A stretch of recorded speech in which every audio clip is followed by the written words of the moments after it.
Welcome to the Berks Homes podcast, the business of building homes. I'm Katie. I'm here with my brother Ben, and today we will be talking about lessons in home building brought to you by Ben's LinkedIn post.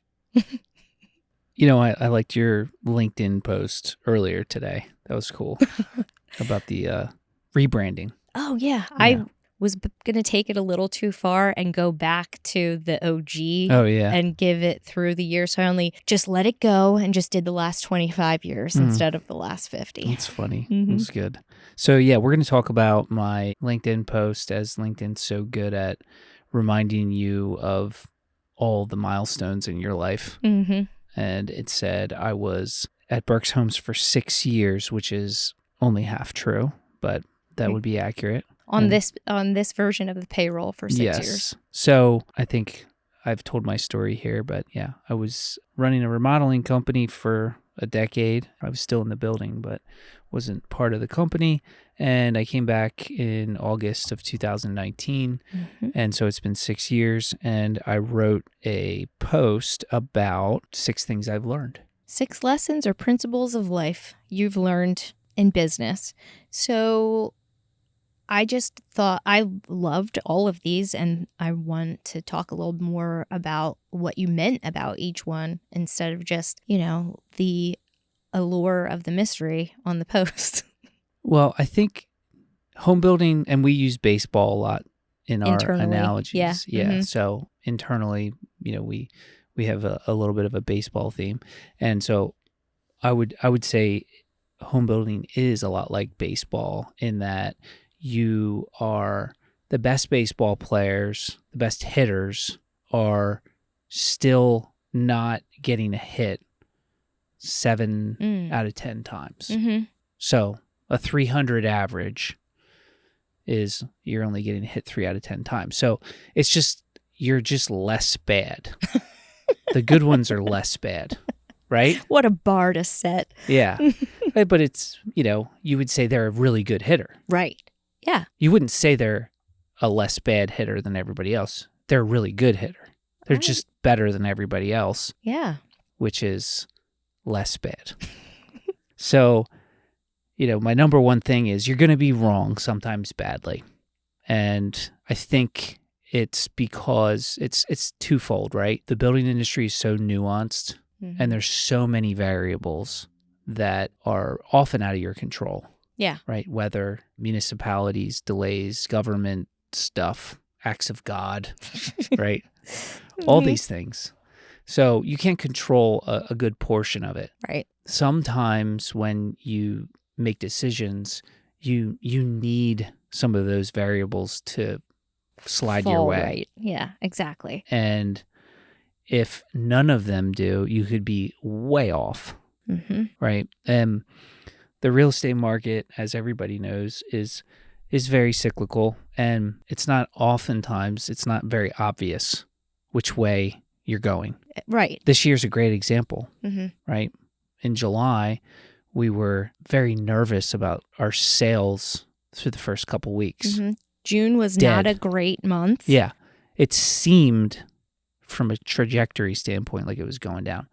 Boom. Last couple weeks of July, phenomenal sales. Same thing with August. And August. Like they just, nothing's really changed. Has anything gotten better from a macroeconomic standpoint? No. Not really, No. right? Stock market keeps going up, but that's been doing that for years. Right. That's detached from reality. So anyway, my point is all those things are variables that are out of your control, and you can't predict which way it's going to go. And so you have to develop thick skin and detach yourself from those decisions to a certain degree. Yeah. Because if you're too conservative, and I'm a conservative person in planning, and I'm optimistic, but I also hate losing money. Right. So I don't. You're less of a gambler than a lot of people who are in this market. Industry, honestly. So I'm always okay missing out. That's just me. Yeah, you like the floor Yeah. better I than like to the know ceiling. the floor. Yeah. Yeah, I don't really care if somebody else takes it and does double what I thought. That doesn't bother me. Right. I don't like being wrong Mm-hmm. the other way. So when you are writing this, you're going to be wrong, sometimes badly. Did you have anything in your head? I was more or less talking about like land deals. Yeah, the that kind of concept, thing. like of what you're saying. Yeah, but I could go to 20 other things. I mean, you sometimes attach a skill set to a person that you see. Yeah. You know, like we all make hiring decisions that inevitably might not work out. Like everybody makes a hiring decision that, again, you attach a skill set to somebody that they may not have or that they want. Right. Yeah. And so we all make quote unquote mistakes with seeing something incorrectly in people too. And sometimes it can be bad. Yeah. You know, culture is so big to us. So, you know, the worst thing that you can do is not hire somebody that's incompetent. The worst thing you can do is hire somebody that messes up your culture. That's toxic. Yeah, exactly. So I've made those mistakes, both, all of them, right? So then that goes to number 2. Yeah. So you can beat yourself up or you can get over it quickly. Right. Move on quickly. Right. And one thing I don't ever want to be known for either is dying on a hill. Like, if I'm wrong, I thought this house is worth this. I'm going to say, we are waiting until we get that amount to sell this house. Nah. I don't care. The market's telling you no. Yeah. We're moving on. I might think differently. Yeah. But then that's when my business sense comes in and says, just move on. Just sell it for what somebody's willing to pay for it. And it was a bad decision and it's over. There's a fine line between getting over something quickly and not learning. Well, that's what I was going to say. It's really the point here is, though, move on quickly after learning why you were wrong. Right. You know, right. So okay, I believe this house was supposed to be worth this. It's clearly not. Why? Yeah. What's the reason? What did I miss? What do I not know about this product, this market, the buyer profile? The buyer profile. Yeah. What am I missing? And something that goes kind of in between these 1A and 1B or 1A and 2, something like that is, you know, falling out of love with certain things. And because when we create a community with a product and a price attached to it, there's something you can't help but insert your own bias and desires into everything you do. But in our business, you always have to check yourself. Yeah. Because we do not build homes for us. Ourselves. Exactly. So that's something that either you learn that early and get with it, or you're just not going to be in this business. Yeah. You know, the best part about me needing to pick up my phone constantly here is having Addie on Katie's daughter, her picture of first day of her first day of school. I said, that's my new screensaver because it's pretty awesome. She made my day this morning. She's very funny. So move on quickly. That's number 2 after learning. Number 3 would be never underestimate what a loyal coworker and employee is capable of doing. So the opposite of what I was just saying, you make a bad hire, you attach some preconceived notion to what somebody can do, you're wrong about it. Sometimes it's the exact opposite. Sometimes the very best owner of a skill set is right beside you, and you've never asked them. Right. A, if they're interested in doing something differently, or B, they never got the opportunity, you know? Yeah. I think that that's something that we are both very passionate about cultivating here, is giving people the opportunity to shine. And that's really what this comes down to, is where can you step up and what can you become here? Let's figure it out. Let's try it out. Just because you were hired for this, what else do you have? Because people are not just one-sided.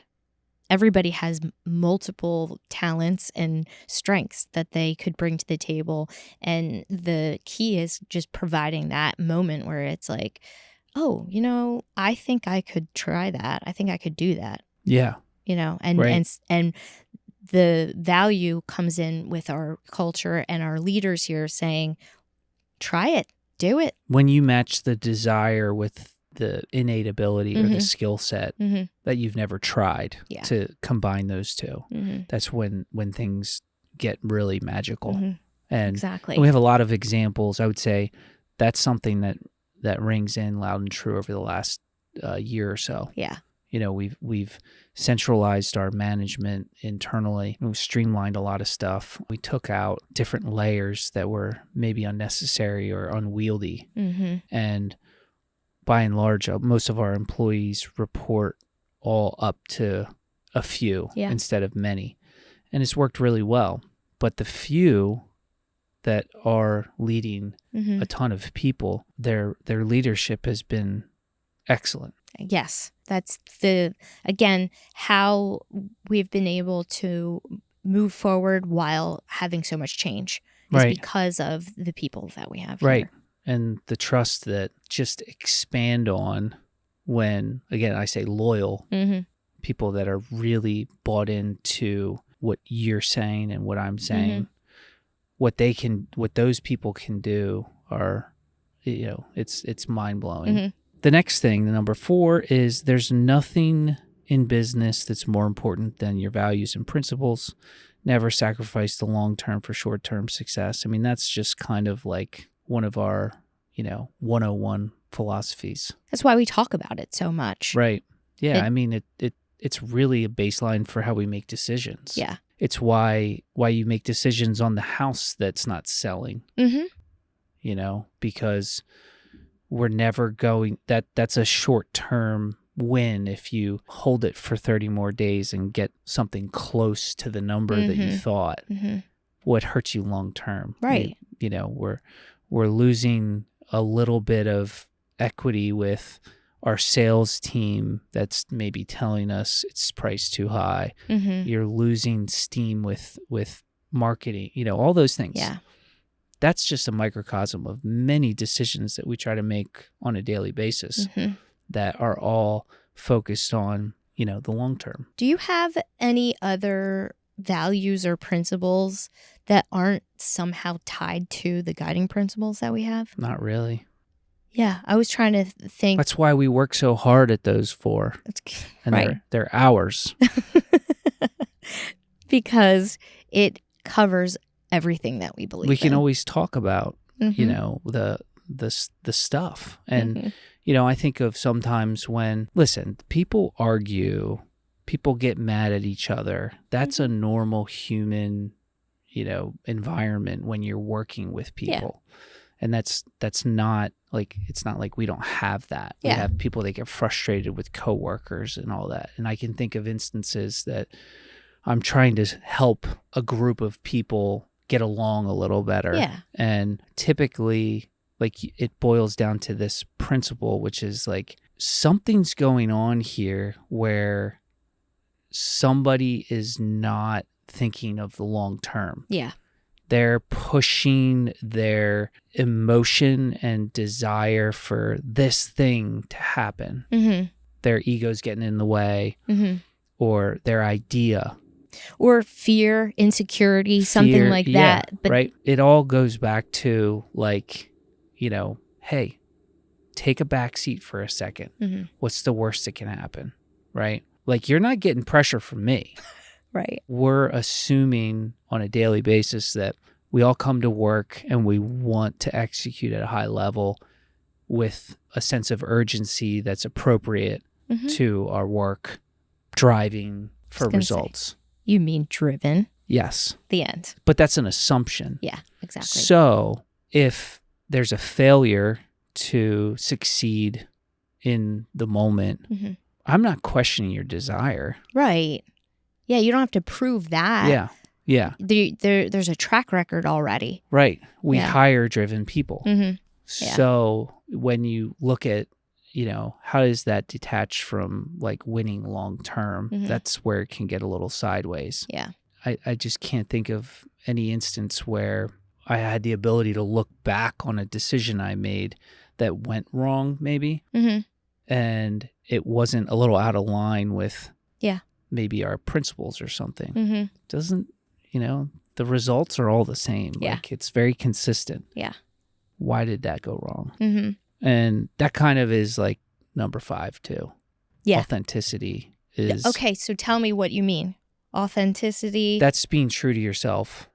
Authenticity is a powerful object, but what you're saying is it's the same. What do you mean? Well, I'm saying it's not sacrificing your principles. That's being authentic. That's being you at all times. Like that's saying we know our buyers, we know our product, we know what we do well. Mm-hmm. We know when to say no to certain things. Sometimes it's saving even a buyer from themselves. Oh yeah, absolutely. I that's our job. We build, hundreds of homes a year, and we know that we're good at certain things. Mm-hmm. But if you know you're good at something, you should know that you're not good at something else too. Like right. It's the awareness. Mm-hmm. There's another mm-hmm. guiding principle. So sometimes we have to say when a buyer comes to us and says, I love this floor plan except for these 6 things, and I want you to just basically make me a different house. It's kind of like this. Right. And it just turns into a customized home that we've never built before. Mm-hmm. And we say, nope, sorry. And it's not because we can't. It's not because we can't. And it's not because we don't want to. Mm-hmm. But you know what? We want to give them the experience that we know we can deliver. Mm-hmm. And if anything, when we do make those mistakes by saying we'll do this or we'll do that, but we won't do this, mm-hmm. and we should say no to everything. Yes. Sometimes. Mm-hmm. Then, you're not being authentic mm-hmm. to who you are. Yeah. You have to be I would also say like the authenticity thing is you have to be willing to lose something sometimes. That's why I say it ties to number 4. You have to be willing to sacrifice. Yeah. To be your authentic self. You can't have it all. Right. And you can't be everything. Right. Being authentic to the journey is basically saying, no, I can't do this. I'm not good at that. I'm not even going to try. This isn't for me. Yeah. Mm-hmm. Yeah. Yeah. I mean, there's a lot of little instances that you can talk about with being authentic. Mm-hmm. But I think one thing that most team members of any company would probably admire in a leader or group of leaders is that they're being basic, just being honest. Yeah. Like we keep talking about simplicity and, mm-hmm. Boring and the kind of the same stuff, but there's no hidden agenda. Authenticity is like a buzzword, in marketing, social media, things like that. But what it comes down to me, more than anything else, is consistency. Yeah. And that's kind of what you're saying. What are you expecting from somebody? Yeah. And authenticity is showing up pretty much consistently in the same, not in unexpected ways that are going to throw people off. Mm-hmm. It's you what you see is what you get. Yeah. And there isn't a lot more to it than that. That's what I would say to anybody in our company and anybody that we work with, trade partner. Like, I am literally exactly what you think I am. Right. Don't think too hard about it. It is what it is. Don't tell yourself stories. I operate exactly how it looks like I operate. There's not a lot going on. Here, this ties in perfectly. Throw your ego out the window. Nobody cares. Nobody cares. Yeah. I mean, that could be misinterpreted, but when you're feeling yourself a little bit and, maybe social media is a good example there where, you kind of want to humble brag or something. Yeah. I mean, it happens all the time. It matters for like a second. Right. But nobody cares. Yeah. Nobody cares. Mm-hmm. Nobody wants to hear about, how well you did on something. It's people care more about the story than the performance. Sure. So it's like if you are just, having your humble brag moment, what sticks with people isn't going to be the stat You know, you're if Yeah. it was a gold medal or a silver or something like that, it's going to be how you How made you them got there. feel too. Right. And so if you're not projecting giving value to people in any way, then again, nobody cares. I think We're all inherently selfish people. right. But if you do change the lens, Mm-hmm. you know, that you look at this stuff with, if you're actively looking for inspiration, then that's what you'll get. Yeah. If you want to be jealous Then you'll of be accomplishments, jealous. like just go. LinkedIn's great for that because it's business. Yeah. So there's like a nice kind of balance of people polishing their digital resume at all times, like achievements, and those are great too. Yeah. But it's also a wonderful place for inspiration in accomplishments as well. Yeah. And again, the ones that really land are those stories that you hear, or just like the mundane. You're really good at it on LinkedIn, just like these simple moments of inspiration. That's why you're sharing. Yeah. You know what I mean? Right. If you look at it that way, though, you're going to pull a lot more of those than, you know, if you're just looking like, oh man, they just got another thing, and you know, it's just how you look at it. Well, I guess that's part of putting your own ego to the side too, is even how you interpret the world. Like we were saying, like humble brag. I love that, and I want to see what people are accomplishing, but I'm looking at it in that lens of going, I'm excited for you. I'm not looking at it to be jealous of anyone too. So again, putting the ego to the side is for two things. One, so that you don't get in your own way when you are trying to contribute to the world, you know, because it keeps you, sometimes your ego keeps you from being authentic.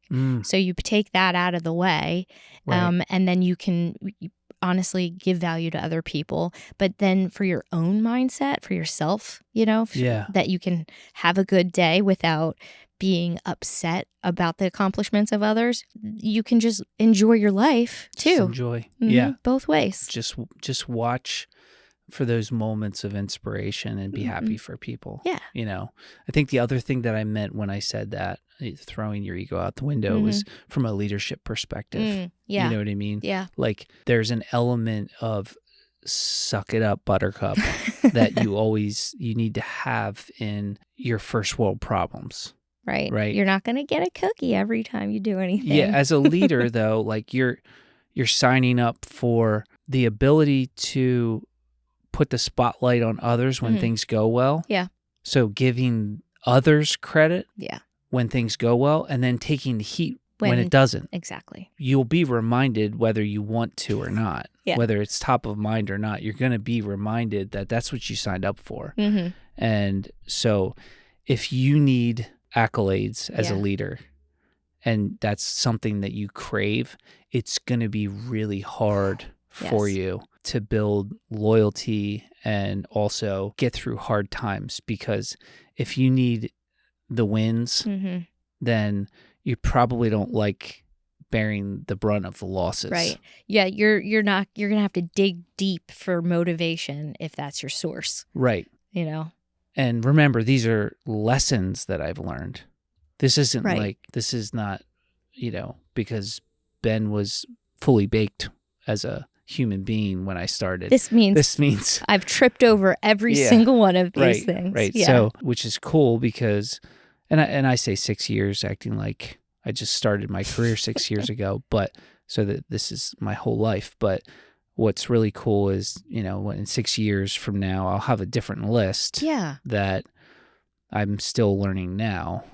At some point, that's what the best part is learning something every day in our business. Well, that's why I wanted to talk about it, because it's an endless opportunity to learn a new thing on the daily. You know, that was my list. So I'll just quickly read it again. You're going to be wrong, sometimes badly. See number 2. Move on quickly after learning what you were wrong about in number 1, of course, first. Number 3, never underestimate what a loyal coworker and employee is capable of doing. Number 4, there's nothing in business that's more important than your values and principles. Never sacrifice the long-term for short-term success. Number 5, authenticity is a powerful object. Number 6, throw your ego out the window. Nobody cares. This is one of the toughest industries to work in, but I love the journey. I love my coworkers, and I love my family. It was kind of cool. I mean, it was pretty easy to make, Yeah, it looks like you just were like, this is my real life. Here you go. Yeah. When you do have, oftentimes, I mean, everybody says it, but it's real. Things you've learned, it's usually because it was hard. Yeah. So you can recall. That's why it's easy to recall. It's you can stamped in your brain. You can recall the difficulties, and there's more to come, I'm sure. I do want to note, and because John D's going to send it to us as soon as he listens to this, both of us said powerful, very Dutchy. Powerful. Yeah, powerful. Yeah, it sounds like we both Dad. did it. Yeah, that is funny. So thanks, you John. Can't catch us this time. I said it already. This is going to be the last podcast this week, and I guess we have one in the hopper, don't we? We do have one in the hopper. Great. Very excited. Yeah. And that one's coming out this week. Yep. Yeah. So this will be next week's. Okay. And short and sweet. We have kids to get at soccer. So yes. Have a good one. All right. See ya.